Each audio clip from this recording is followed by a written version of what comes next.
Welcome back, focused learners, to today's study. I am so glad you're here, because today we are undertaking a full summary of a truly mind-blowing historical document. Our study today is based entirely on a text known as the Acta Pilate. Specifically, we're drawing from a fascinating reading presented by the YouTube channel, The New Revelation. And just as a heads up, you can find the link to their full original presentation right down below this video. Now, what exactly is the Acta Pilate? Well, this document frames itself as the official, first-hand report written by none other than Pontius Pilate himself, sent directly to Emperor Tiberius Caesar. It details the arrest, the trial, the crucifixion, and the highly unusual aftermath of Jesus of Nazareth. We're going to examine this source completely impartially today, mapping out what is essentially a cinematic, chronological narrative straight from the text. I want you to just pause for a second and consider the sheer historical stakes of a letter like this. We are talking about a correspondence addressed directly to the most powerful man in the known world at the time. It's a bridge from the volatile, dust-choked edge of the Roman Empire all the way to the absolute center of power in Rome. And as you'll see, it documents a Roman governor who starts out in a position of absolute, unshakable authority, only to rapidly become a terrified observer of the supernatural. It is an incredible journey, so let's get right into it. Okay, let's start by looking at this opening quote, because it instantly hooks us right into Pilate's state of mind. He writes directly to Tiberius Caesar, "I am almost ready to say, cursed be the day that I succeeded Valerius, for since then my life has been one of continual uneasiness and distress." Right off the bat, we are witnessing the rapid psychological descent of a highly confident Roman governor. You have to remember, Pilate arrived in Jerusalem ready to rule. He wanted to bring Roman order. He tried to host diplomatic banquets to smooth things over, but it was a total disaster. The high priest stubbornly refused to even break bread with Gentiles. That cultural divide was painfully, instantly clear. Pilate very quickly realized he wasn't just governing a province. He was sitting on a massive, ticking powder keg of treacherous religious factions, ancient, deep-seated grudges, and a rebellious populace that was ready to ignite at literally any moment. From the very first lines of this text, Pilate is consumed by a heavy sense of dread. And this perfectly sets the stage for his fateful encounter with the man who defies absolutely every expectation of a provincial rebel. Now you might be wondering, where exactly did this text come from? The historical origins of this specific document trace a really fascinating timeline. According to our source material, the foundation begins way back around 31 AD with a Roman historian named Velleius. Velleius had just returned to Rome to finish his major work, the Historia Romana, and in it, he explicitly documented meeting a remarkable character in Judea named Jesus of Nazareth. And get this, Velleius noted that he was actually more afraid of this Jesus than a whole army of men. He recorded incredible claims of how Jesus cured diseases, raised the dead, and even withered fruit trees instantly just by cursing them. The text traces these written records from ancient senatorial dockets hidden away in the Vatican and from manuscripts safely stored over in Constantinople, all the way down through the centuries to 1913. That's when they were finally translated by Mackintosh and Twyman and officially published by the Antiquarian Book Company. Section 1. Pilate meets the Nazarene. Let's see how this first encounter goes down. Initially, Pilate was keeping his distance. He made highly cautious observations of this young man who was preaching a new law up in Galilee. But the dynamic shifted drastically when that preaching moved right into the turbulent, crowded streets of Jerusalem. This was a densely packed city, and Pilate severely lacked the necessary troops to maintain absolute control if things went south. When Pilate finally observed Jesus firsthand at a place called Siloam, he stayed back so as not to interrupt, but the visual contrast between the speaker and the crowd struck him deeply.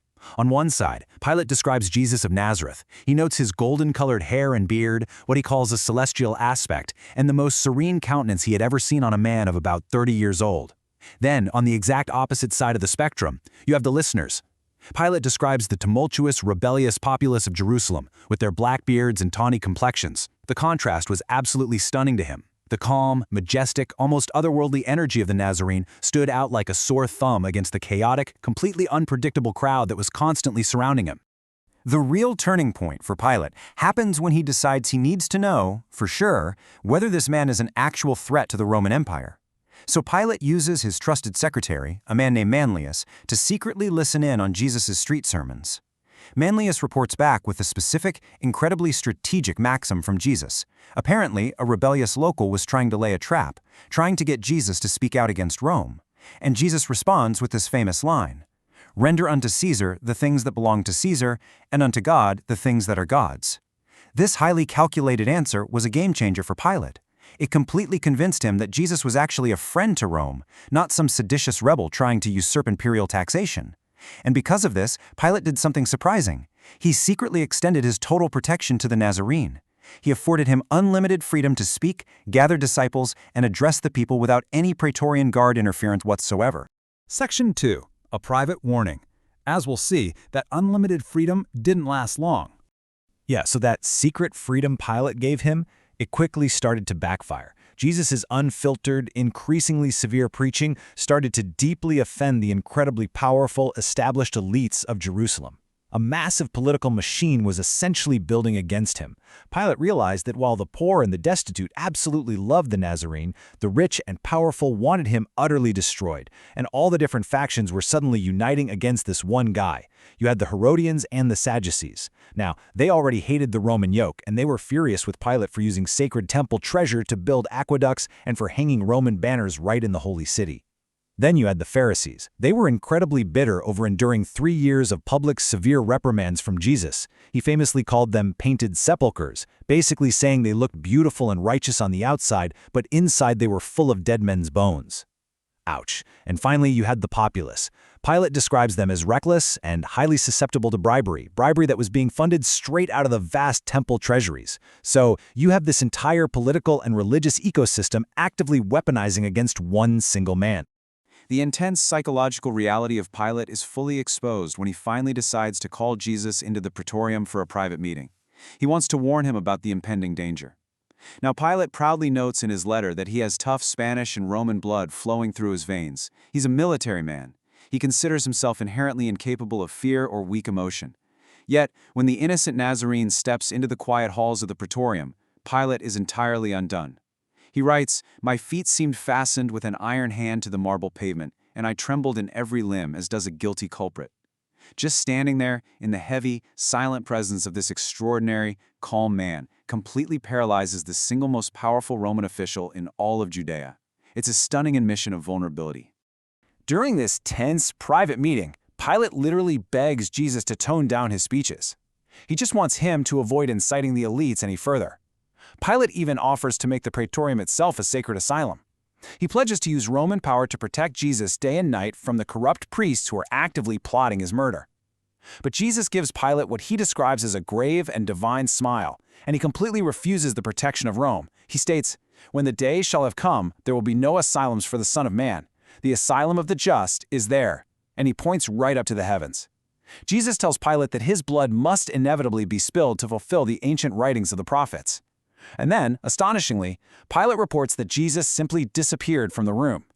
He says it was like a bright shadow passing behind the curtains. This sudden, eerie emptiness in the room left Pilate standing there all alone.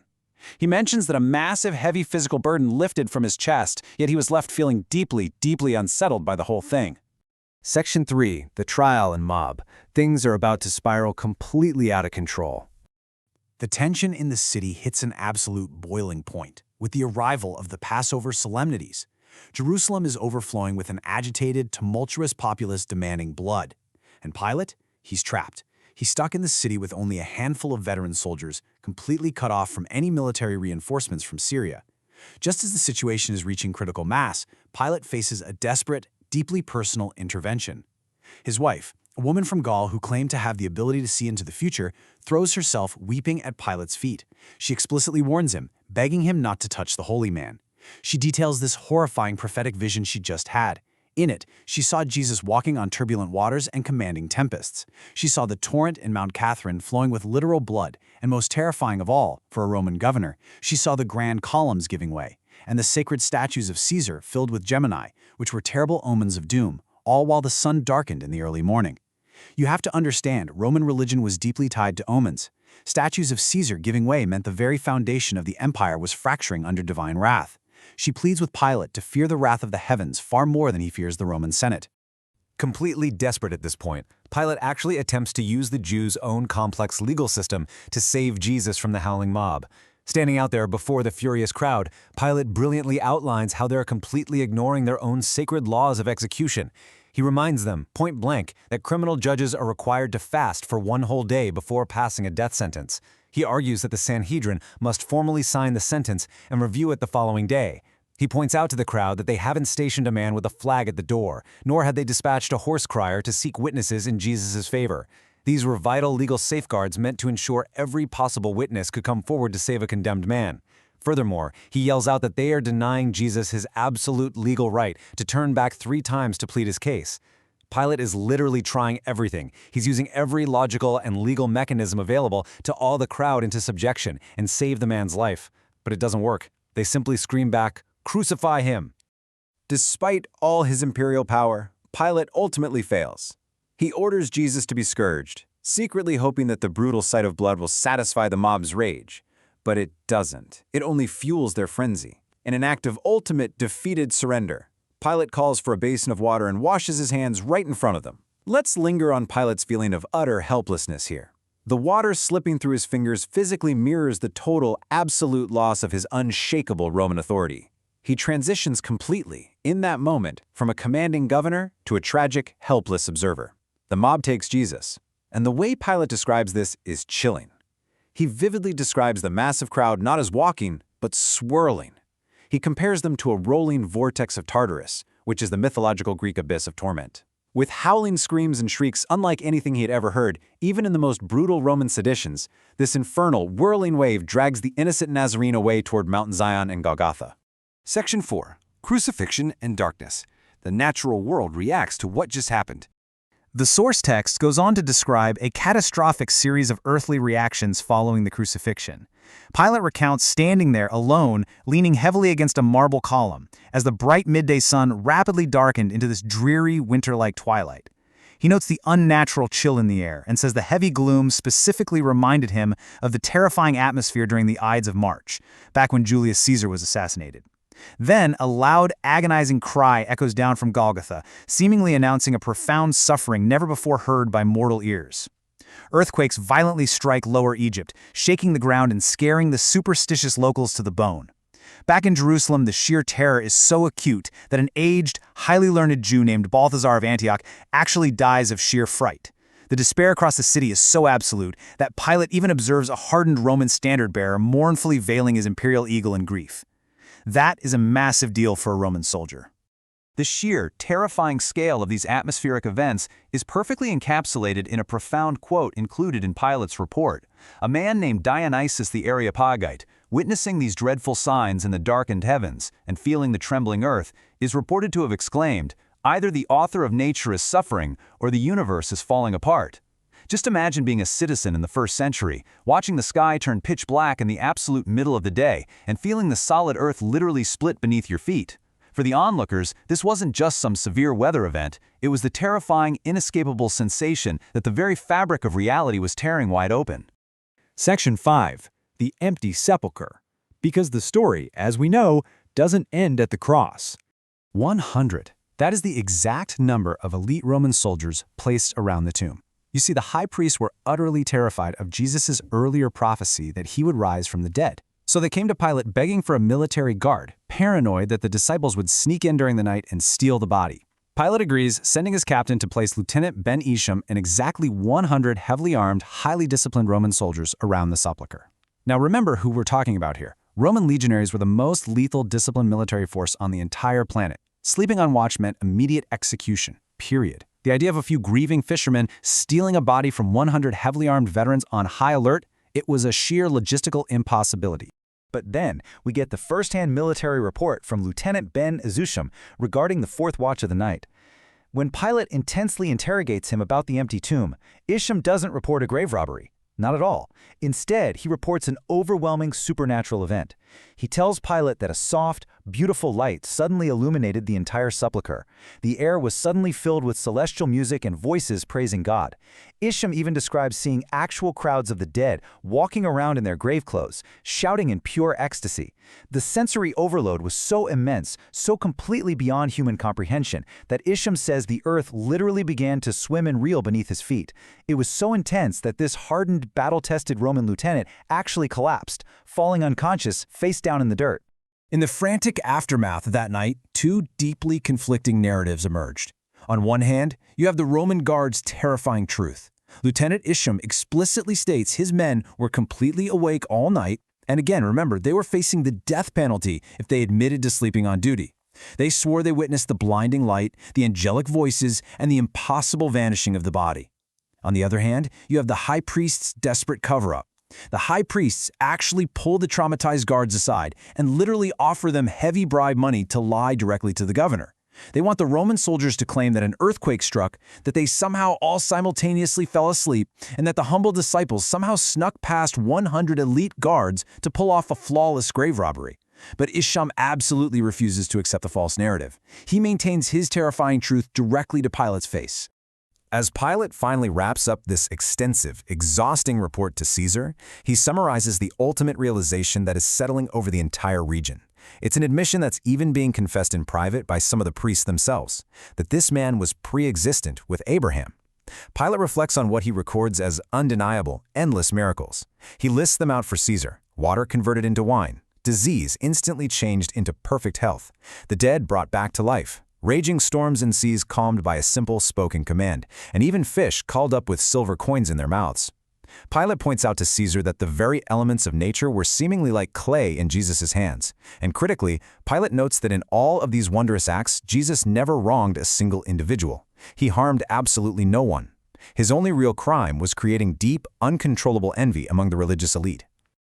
Which brings us to the haunting conclusion of our study today. Pilate closes his meticulous, agonizing letter to Emperor Tiberius Caesar by echoing a profound sentiment that was supposedly heard at the very foot of the cross. He asks his emperor the ultimate question: truly, this was the Son of God? It's an incredibly powerful way to end this historical report, isn't it? Here is a man of logic, a man of law, a man of pure Roman steel, who is left completely undone by the inexplicable events he witnessed in Judea. He leaves this massive, world-altering question hanging in the air for Caesar, and honestly, for all of us. So, what do you take away from this full summary? Let that question linger in your mind as you consider the sheer historical and spiritual magnitude of this remarkable text. Thank you so much for joining me for this study, and as always, keep seeking the truth.